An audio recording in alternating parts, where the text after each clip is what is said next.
What is up, guys? The Allfather here with another war recap. And I don't know about you, but if you're in the clan, I am wiped after this one, mentally, emotionally, everything.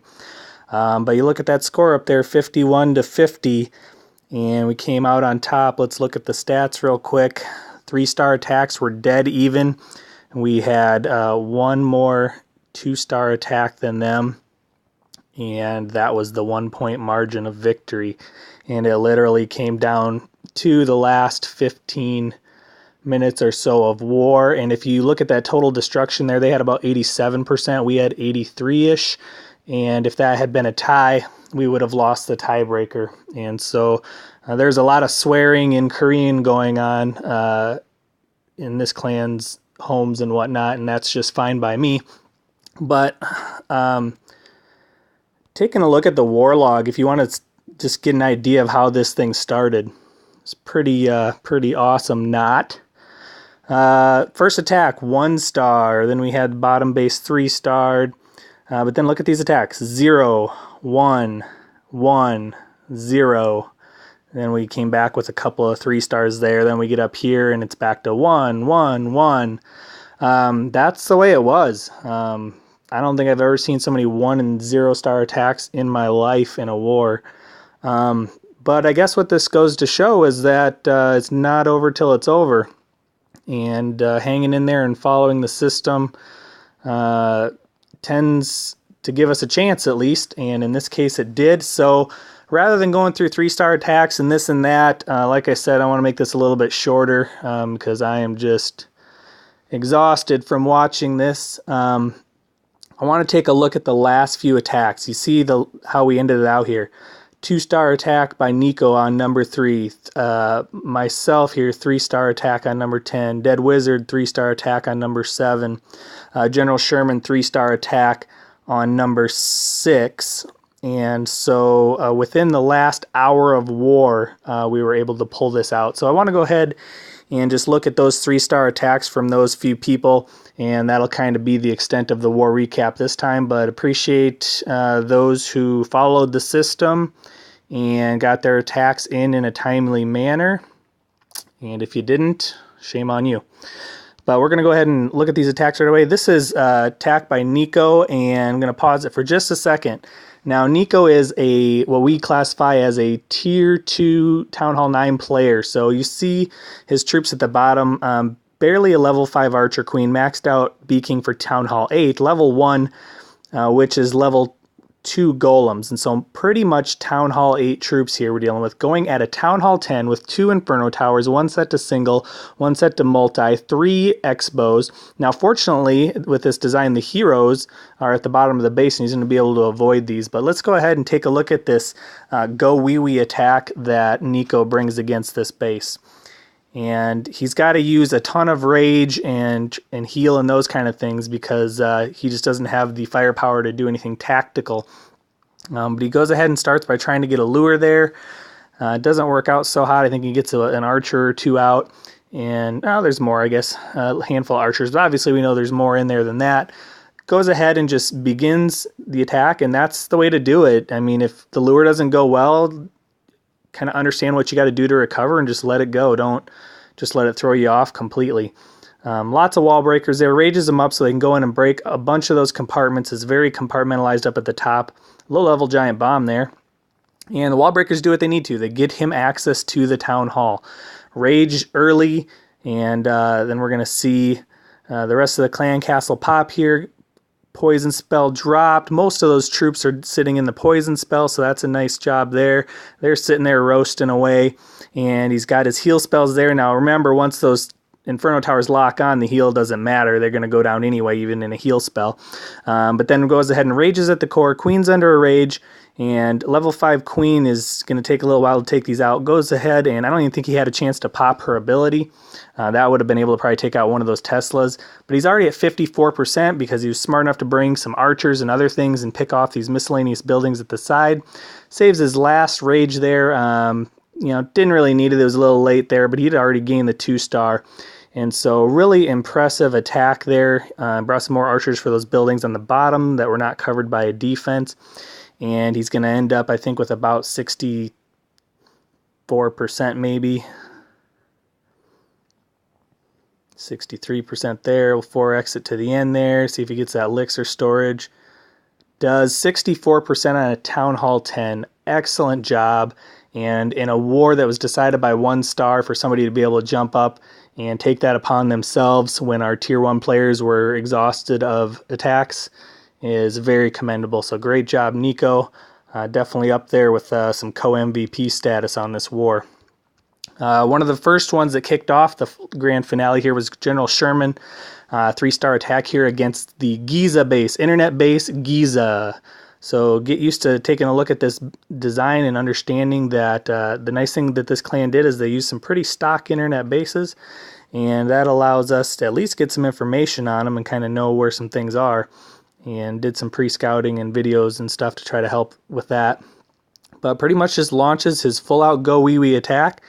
Everything's funneling to the core nicely, rages them up there on the approach, and a little late on the jump spell, but it finally gets in there, and troops are all in the core. Everything kind of redirects and does a nice little funnel. 3 golems are still up in the middle, taking all the hits from the defenses really nicely, and the wizards and the witches are kind of staying alive through all that. Trying to bust through those walls. They help to do that with the skeletons. Golem breaks there. He's still got 2 full golems running around there. His queen is losing some health. He goes ahead and pops her ability, triggers a giant bomb, and she goes down quick. Now, that was probably his best bet at finishing off this base, was that archer queen staying alive. She doesn't. But you see, he's still got just a handful of wizards and a witch going around the outside there. And fortunately, this archer tower is occupied and locked onto it. It goes down. The mortar is locked onto it, and it goes down. Now, unfortunately, this cannon's going to start targeting those troops. But those skeletons distract it long enough, it turns its attention on the 2 golems, and those 3 little wizards and the skellies are able to finish it off, take care of that dark elixir storage. Couple skellies coming around the backside to snipe the wiz tower, and pops it with the wizards. And so came down to the wire there. Very clutch attack. General Sherman on a very high-level Giza base there. Nice job.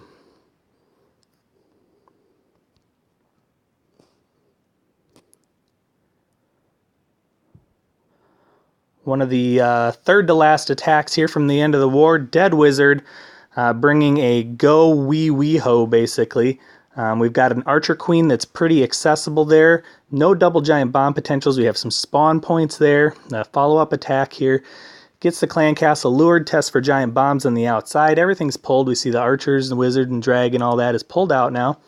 And drags it over to the corner for a clan castle kill.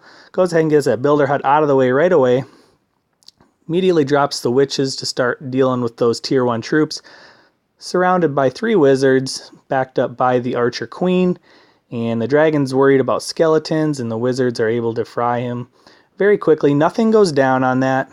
And then the golem approach comes in. Split golem to attract the attention of all those single target defenses on the edge. Starts creating that wizard funnel there. And jump spell drives everything towards the enemy archer queen. Goes ahead and pops that queen ability early there. And then immediately after that queen goes down, the hogs come in. And they're going to bail out the queen here. They're going to go ahead and take these defenses out so that the queen doesn't die. She stays alive, starts going around the outside. Goes ahead and heals those hogs up as they run through that giant bomb location. Then they hit the heavy artillery, the heavy defense spot there with those trip Teslas in the middle. Heal spell goes right on there.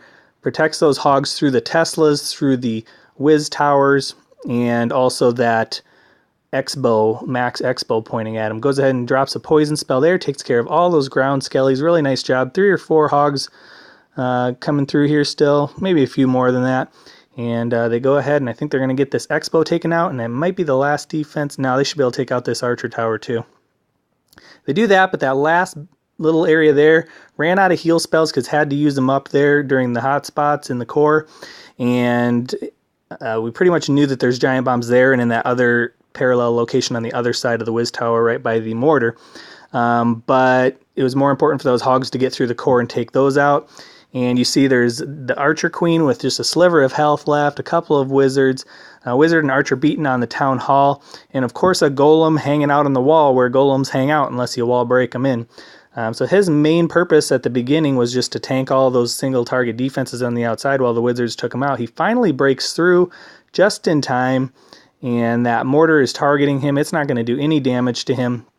Wizards and witch start working their way around, and we see the wizard and the archer are able to take out that mortar. Archer Queen's able to pop that last whiz tower, and the last thing to go down is a mortar, which really can't target anything that's close to it. And so the queen is able to finish him off just like that. Came down to the wire, but a really nice attack there by Dead Wizard in the closing moments of the war. And then the last one, amazingly, was my own, and I went down even further because I saw a base that I loved for a Go La Lune. And so you'll see this base here.